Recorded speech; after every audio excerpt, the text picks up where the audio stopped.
Bienvenue dans ce podcast dédié à l'écologie humaine, où sont mises en lumière les initiatives et réflexions qui retissent des liens, que ce soit entre humains ou entre ces derniers et le reste du vivant.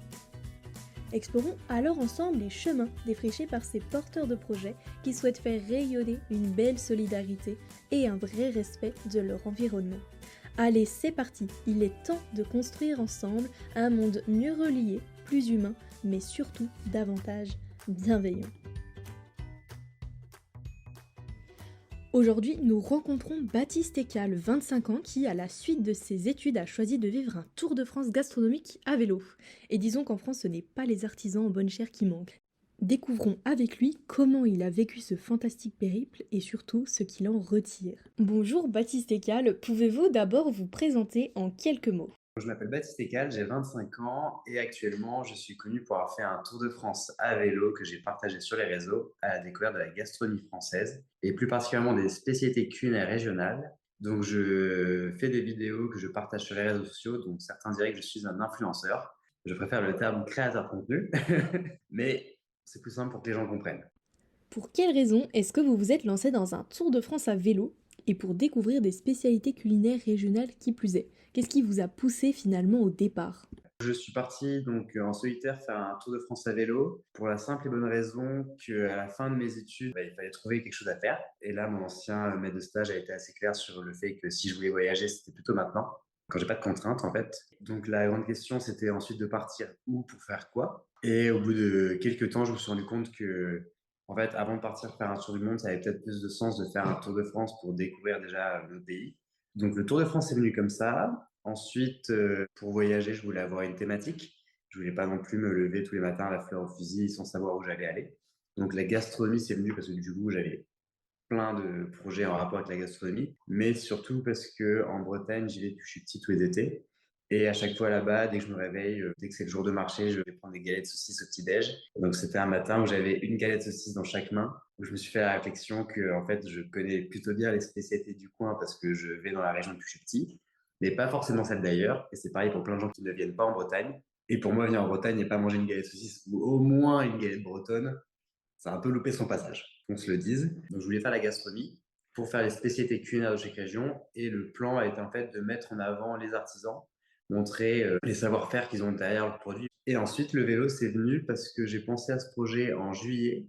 Et en juillet, tous les ans, il y a le fameux Tour de France qui passe à la télé. Et là, ça a fait tilt. Je me suis dit, oui, tu vas faire un Tour de France, Baptiste. Ça ne se fait que d'une seule et unique façon, c'est à vélo. Je suis parti le 22 janvier 2023 et je voulais avoir fini pour Noël initialement.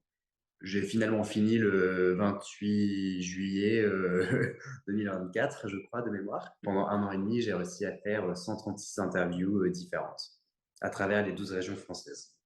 Alors maintenant, dites-nous, Baptiste Ekal, comment vous êtes-vous organisé pour ce voyage? Comment est-ce que vous avez sélectionné les spécialités que vous souhaitiez mettre en valeur? Et comment ça s'est passé au final avec les artisans qui vous accueillaient?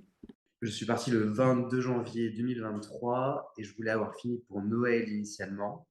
J'ai finalement fini le 28 juillet 2024, je crois, de mémoire. Pendant un an et demi, j'ai réussi à faire 136 interviews différentes à travers les 12 régions françaises. J'ai essayé de faire entre 10 et 15 spécialités par région.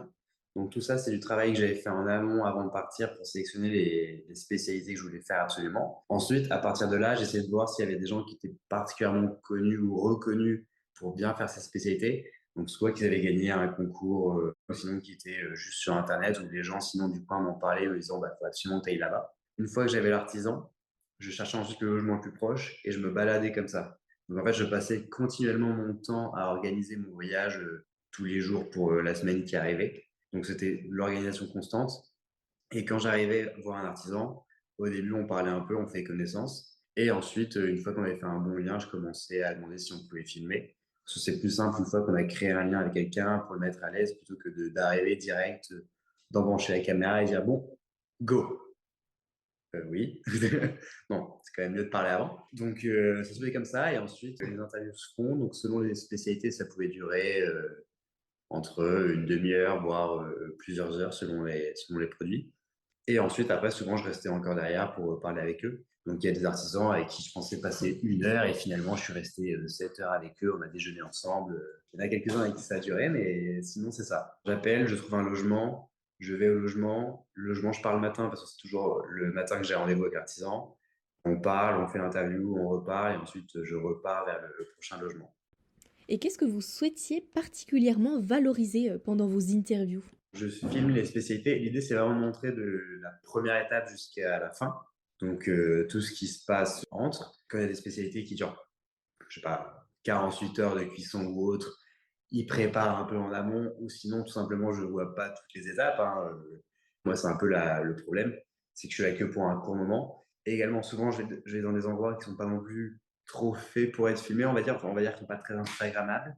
C'est pas les plus beaux, c'est pas le plus pratique. Il y a plein de moments où j'ai dû me tordre dans tous les sens pour essayer d'avoir un angle pas trop mal sur la vidéo. Mais du coup, une fois que j'ai tout filmé, il fallait que je fasse tous les montages. Donc là, c'est la partie où je me suis rendu compte que je faisais plein de choses à la fois et qu'on ne peut pas tout faire. Et qu'en fait, du coup, organiser un voyage tous les jours pour la semaine suivante parce que fallait que fallait que j'organise constamment pour avancer. Sinon, vraiment, j'étais bloqué. Donc, faire tout ça, passer du temps à parler avec l'artisan, passer du temps à parler avec la personne qui me loge pour un soir ou deux, pédaler entre les deux. En fait, j'avais pas le temps de faire les montages. Donc ça, c'est un peu compliqué. Donc tous les interviews ont été faites et ensuite les montages arrivent des mois derrière. Donc c'est pour ça que j'ai fini le voyage depuis à peu près 3 mois, mais je viens de dépasser la moitié des vidéos publiées, donc il en reste encore pour un petit moment. Et par rapport au budget, quel a-t-il été pour déployer un tel projet? Comment est-ce que vous avez pu financer ce Tour de France gastronomique? Pour le financement, c'était des fonds propres que j'avais de côté. Et après également, il y a la famille qui m'a aidé en achetant certaines parties de l'équipement technique. Et l'avantage, c'est qu'une fois que j'avais le vélo et les sacoches, j'avais plus trop de frais pour le déplacement, à part quelques réparations. Évidemment, il y en a eu de temps en temps, mais c'est assez minime sur le coût fixe une fois qu'on a le vélo. Le logement, comme je dormais jamais en Airbnb ou à l'hôtel et que j'étais toujours chez habitant, et j'avais même une tente au cas où, donc j'ai pas mis d'argent dans le logement. Et ensuite, quand on voyage à vélo, il y a plein de dépenses qu'on arrête de faire. Je vais plus au bar tous les soirs avec mes copains pour faire le énième after-work de la journée ou pour acheter un livre ou acheter des vêtements. Enfin, juste, il y a plein de biens de consommation qu'on arrête de faire. Donc, on revient aux principaux qui sont juste manger. Et comme je faisais un tour de France de la gastronomie, j'ai pas eu beaucoup de mal à manger. Entre les artisans qui m'offraient à manger, les personnes chez qui je logeais qui m'invitaient à manger aussi parce que on partageait souvent qu'un seul repas ensemble. C'était le moment pour se rencontrer et parler. Donc, c'est un voyage qui coûte de l'argent au départ, mais qui dans le temps, après, m'a pas coûté énormément. Parce que c'était mon projet et je m'en suis bien tiré. Je ne pas donné à tout le monde. Et quelles ont été les réactions de vos proches quand vous leur avez annoncé votre projet?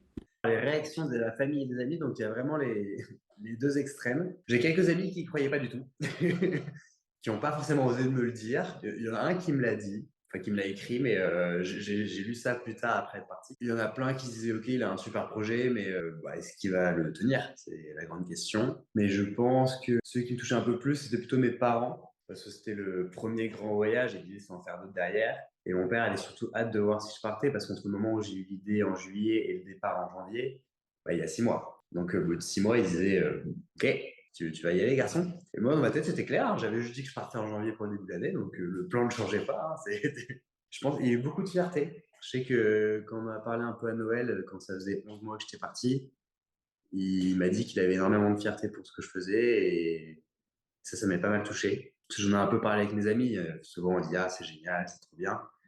Mais c'est pas pareil de juste avoir quelques amis qui nous disent c'est très bien, c'est sympa, alors que notre père qui nous dit il est très fier de nous. Ça touche pas pareil. Parmi toutes ces rencontres, y en a-t-il une qui vous a particulièrement marqué? Et si oui, est-ce que vous pouvez nous la raconter? Et évidemment, j'ai rencontré beaucoup de monde à travers ce voyage, plusieurs centaines, et donc il y en a forcément plusieurs qui m'ont touché. Mais il y en a une, je me souviens, c'était en octobre, je crois, c'était avec une dame qui s'appelle Mamie Pomme.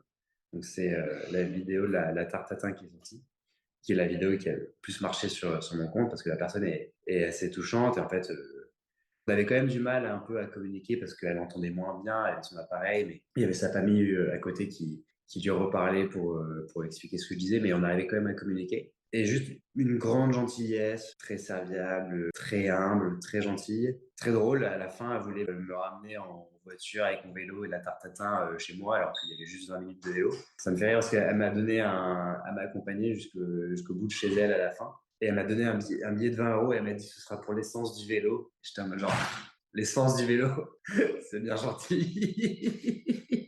Donc j'ai gardé ce billet dans un coin et dit je le toucherai jamais. Il a un petit mot à côté avec écrit pour l'essence du vélo. En fait, ça m'a beaucoup touché le lendemain surtout. C'était une période où du coup, ça faisait 10 mois que j'étais sur la route, je crois.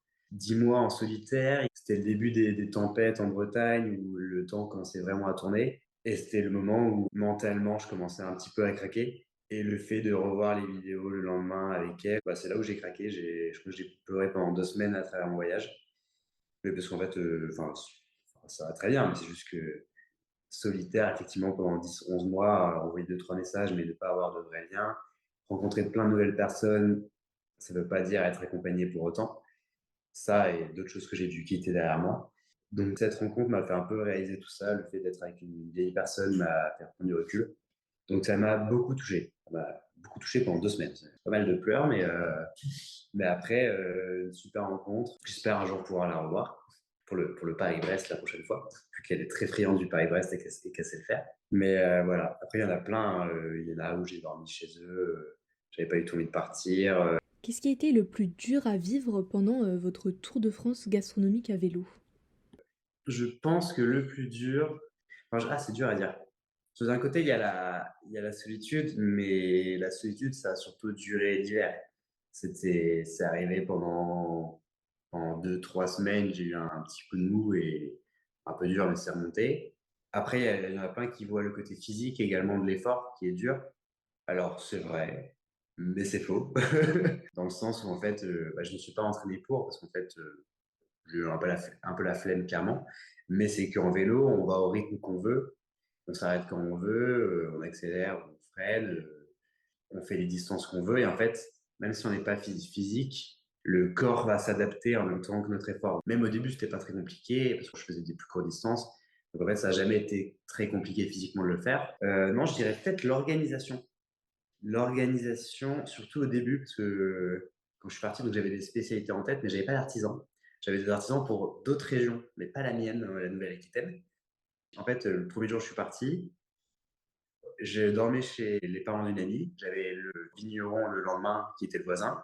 Et après, rien. Donc, une fois que j'ai fini à 13h, j'étais dehors sans savoir où j'allais. Et ça a duré un moment au début, l'organisation, trouver des logements, trouver des artisans. Ça, c'était peut-être le plus compliqué de mon voyage. Et après, bon, plus le temps passait, plus ça allait quand même au fil des mois. Mais comme c'était un effort constant à faire tous les jours, de retrouver les artisans, de confirmer et d'avancer, c'était un peu dur mentalement. Qu'est-ce que ça apporte de faire un périple à vélo selon vous, Baptiste Ecal? Rouler dans la ville, à Paris ou à Bordeaux ou ailleurs, c'est sympa, c'est agréable parce qu'on passe entre les voitures, mais c'est pas la même sensation que d'être seul au milieu des bois avec la faune et la flore autour, de les entendre, être vivant, de rencontrer d'autres gens à vélo, de parler avec eux. En fait, ça a un côté où on se reconnecte à pas mal de choses. Et également le fait d'avoir tout dans quelques sacoches, tout ce qu'on a besoin pour vivre. On remarque qu'on n'a pas besoin de grand-chose. Ça permet de reprendre un peu du recul sur les choses et on se dit, bon, ouais, j'ai 3 t-shirts, 5 caleçons, un pantalon. Au pire, j'emprunte un pull chez les gens chez qui je dors de temps en temps, ou on peut se prêter des choses et on n'a pas besoin de tant de choses que ça. La sobriété, ça m'a fait comprendre que je pouvais vivre encore avec moins que ce que j'avais. Et vraiment, ça a ouvert les yeux sur la liberté. Et en fait, je pense que beaucoup de gens devraient aller vers ça pour avoir un côté pas plus humain, mais juste plus connecté à ce qui est autour de nous. Et là, du coup, d'être la personne qui n'accueille pas, mais la personne qui est accueillie, je me suis rendu compte en fait, il y a énormément de gens qui pouvaient le faire. Souvent, il y en a qui sont peut-être un petit peu perturbés au début, mais ça se fait très bien. Et en fait, les gens sont plutôt très gentils de base. Qu'on soit similaires ou très différents, politiquement ou pas. En fait, il y a toujours des choses qui rassemblent les gens. Donc, il suffit juste de trouver qu'est-ce qui nous rassemble et d'en parler. Et la connexion se fait toute seule. Je dirais également que le fait, par exemple, de plus s'écouter soi-même et de croire en soi et de partir, plutôt que d'écouter les autres. Ça, c'est une leçon que j'avais souvent entendue et que je suis content d'avoir mis en place pour moi-même. Et après, 3e leçon, c'est qu'il y a plein de bonnes choses en France. Il faut pas hésiter de voyager pour aller manger. Alors, j'ai pas réussi à savoir si c'est mieux de manger pour avoir de l'énergie, pour aller plus loin à vélo, ou s'il faut plus pédaler pour manger plus derrière. Ça, j'ai encore un doute sur la balance. Quel conseil donneriez-vous à quelqu'un qui souhaite vivre justement ce même type d'expérience? C'est vrai que souvent, enfin moi y compris, genre j'aime bien essayer de tout organiser, enfin je suis toujours comme ça, mais de tout planifier, de faire les choses un peu comme elles sont parfaites.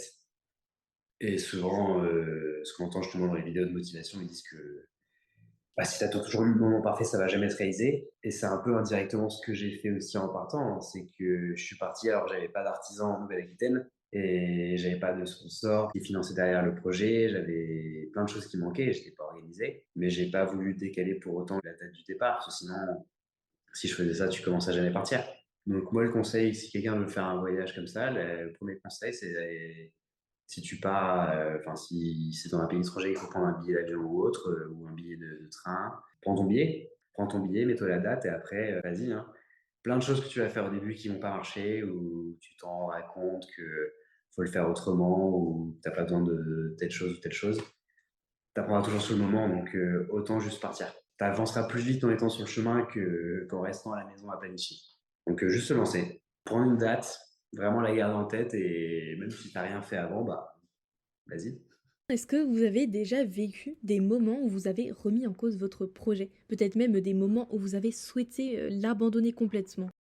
Le premier jour, je partais, donc je faisais adieu à mes amis et donc je logeais chez, les parents de mon ami, et il y avait juste, 3 heures de route, je crois seulement, c'était pas non plus énorme.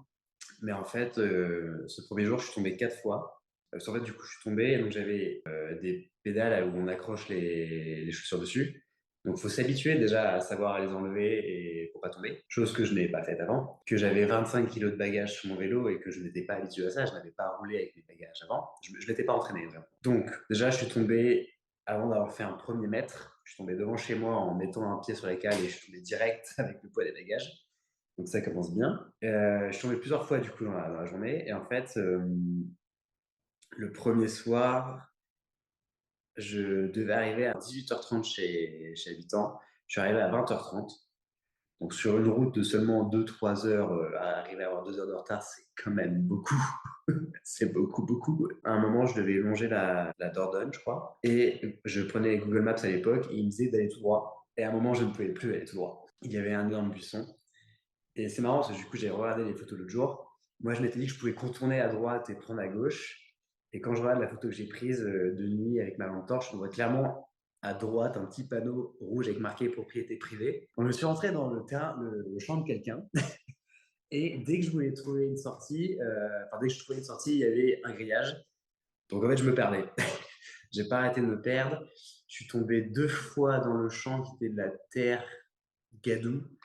Donc en fait, la quatrième fois où je suis tombé, la tête dans la gadoue, là j'ai poussé un petit cri d'énervement pour me dire mais c'est pas possible, c'est quoi ce projet à la qu'est-ce que je fais là? Le moment qui était un peu dur du coup, c'est à ce moment-là quand je regarde le plan, c'est que je vais sur Instagram et je vois tous mes amis avec lesquels j'y vais, qui font coloc chez WAM, qui sont en train de faire une soirée crêpes. Donc là, mentalement, ça a été très dur. Il y avait deux options. Soit j'arrêtais ce projet qui pour l'instant n'avait vraiment pas de sens depuis quelques heures. Je rentrais, j'étais au chaud chez moi et j'allais manger des crêpes et c'était bon. Soit on serrait les fesses et on se débrouillait pour aller tout droit et arriver à un moment. Et c'est ce que j'ai fait. C'est ce que j'ai fait. Je me suis dit que bah, c'était que le début et de toute façon des merdes, il y allait en avoir. Donc faut continuer. Et ça, c'était le premier gros coup dur. Après, je pense pas qu'il y en ait eu d'autres. Il y en a où c'était physique, où je me dis, bon, on va peut-être faire une pause là maintenant parce que ça fait 6 heures que tu pédales sans avoir posé le pied à terre. Au bout d'un moment, il faut peut-être le faire quand même. Mais il n'y a pas eu de question de... Ah si, bah, à part le moment de solitude en octobre-novembre, là, où 2 semaines un peu de craquage, où là, je remettais en question mon projet. Mais là, c'était Oui, c'était plutôt psychologique où ça craquait.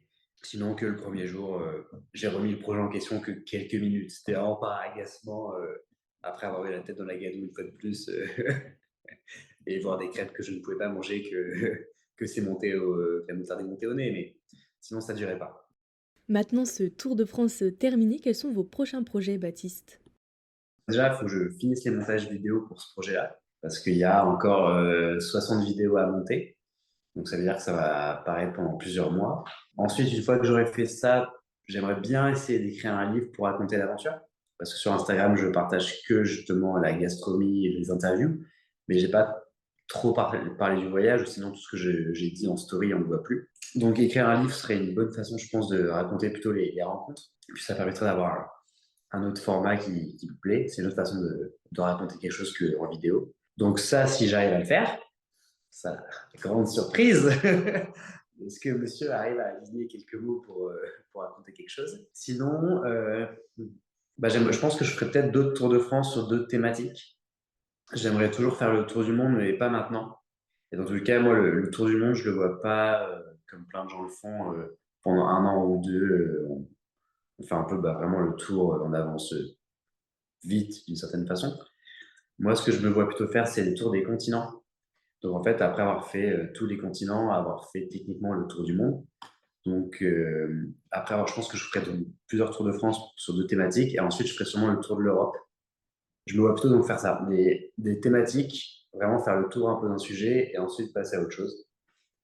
Donc on verra, faut que je mette sur papier un peu tout ça et que je vois lequel est finançable en premier ou du moins monétisable en premier. Parce qu'au bout d'un moment, il faut, faut quand même penser à ça. Donc, le premier projet, ça va, il m'a pas coûté énormément, j'ai pu le faire tout seul.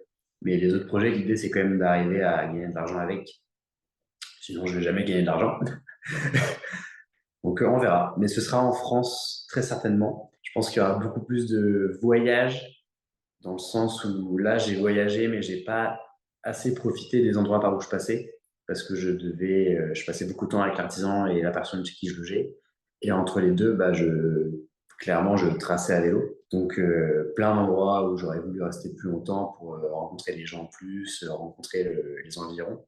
Donc, je pense maintenant, pendant que je monte les projets, il y aura sûrement des petites randos par-ci, par-là, à droite, à gauche pour découvrir le pays. Mais il faut arriver à trouver une façon astucieuse d'en parler parce qu'il y a plein de créateurs de contenu justement qui partagent de la rando et autres. Et moi, à mon sens, ce que je veux, c'est avoir des thématiques à chaque fois pour en parler. Donc, il faut que je trouve une thématique pour faire tout ça et faire découvrir au monde, aux Français surtout, les coins à côté de chez eux. Pour terminer, Baptiste Ecal, avez-vous un dernier message à nous transmettre? Je suis parti parce que du coup, mon ancien maître de stage m'a dit voyage maintenant tant que tu peux parce que tu es jeune, tu n'as pas, justement pas de contraintes. Si je lançais un commerce, j'allais mettre des années avant que ça marche. Dans quelques années, une vie de famille allait sûrement commencer. Donc lui qui avait un premier bébé depuis un mois dans les bras m'a dit clairement écoute-moi. Et en fait, ce conseil, j'avais souvent entendu de plein de gens, mais pas forcément à moi qu'on le disait, mais c'est quelque chose qu'on entend quand même. Mais c'est comme plein de choses qu'on entend et qui, ok, il rentre dans une oreille, ça sort de l'autre et on n'acte pas forcément sur ça. Et je me suis rendu compte que j'étais très content de l'avoir fait parce qu'en fait, du coup, j'ai rencontré plein de gens sur mon voyage et il y en a plein qui m'ont dit genre c'est génial ce que tu fais, on a toujours voulu le faire, on n'a jamais osé le faire ou on n'y pensait même pas et maintenant on le réalise. Et en fait, c'était ça avec tout le monde, sauf deux personnes. Il y a deux personnes qui ont voyagé toute leur vie chez qui j'ai dormi et qui m'ont dit tu fais vraiment le meilleur choix de ta vie. Tu es en train de réaliser quelque chose d'incroyable. Nous, on a fait ça toute notre vie, on a profité toute notre jeunesse comme ça jusqu'à 40 ans. Et ils sont pas plus en décalage avec les autres maintenant, ils sont juste beaucoup plus ouverts sur le monde, ils sont plus intelligents, ils ont une vision du monde différente, mais très complète. Et ils nous ont dit, indirectement, tu sais, on ne sait jamais combien de temps on a à vivre. Plein de gens qui vont vouloir économiser pour leur retraite, penser à plus tard. Ok, c'est bien, il faut avoir des plans sur l'avenir. Mais il y a tellement de gens qui arrivent des accidents ou qui se rendent compte qu'ils se pourrissent la santé pendant des années, en fait, pour pas profiter derrière. Donc, je dirais, mon conseil serait effectivement de profiter de sa vie. Si vous voulez voyager, voyagez, hein, parce que on peut voyager à 70 ans, mais on n'a pas la même énergie quand même. Hein. Faut pas, faut pas non plus trop se fermer les yeux. On a peut-être plus d'argent, mais c'est pas pareil. Et de l'argent pour voyager, enfin, il en faut, mais il en faut pas non plus tant que ça. Plein de gens qui voyagent sans argent, qui travaillent un peu par-ci par-là, faire du woofing et avoir un vélo pour voyager, ça coûte rien. Il y a tellement de façons différentes de le faire. Moi, je suis parti, ça m'a coûté de l'argent mon voyage, mais on pourrait le faire avec 10 fois moins d'argent, hein. Avec 1 000 €, on peut voyager pendant très longtemps. Donc voilà, se lancer dans ces projets avant qu'il soit trop tard parce que on ne sait pas quand la deadline arrive. On sait quand on est, mais on ne sait pas quand on meurt. Donc autant profiter entre les deux. Baptiste et Cal, nous avons passé un bien beau moment en votre compagnie. Vous nous avez fait voyager, alors on vous remercie. On prend bonne note aussi de votre grand message, Osez la vie. Et sur ce, on vous dit merci d'avoir partagé ce moment avec nous. Alors si vous l'avez apprécié, n'hésitez pas à le faire découvrir à l'un de vos proches et on se retrouve très vite pour de nouveaux podcasts inspirants. Pour suivre nos actus, nous contacter ou vous abonner à notre newsletter mensuelle, rendez-vous sur www.ecologihumaine.eu.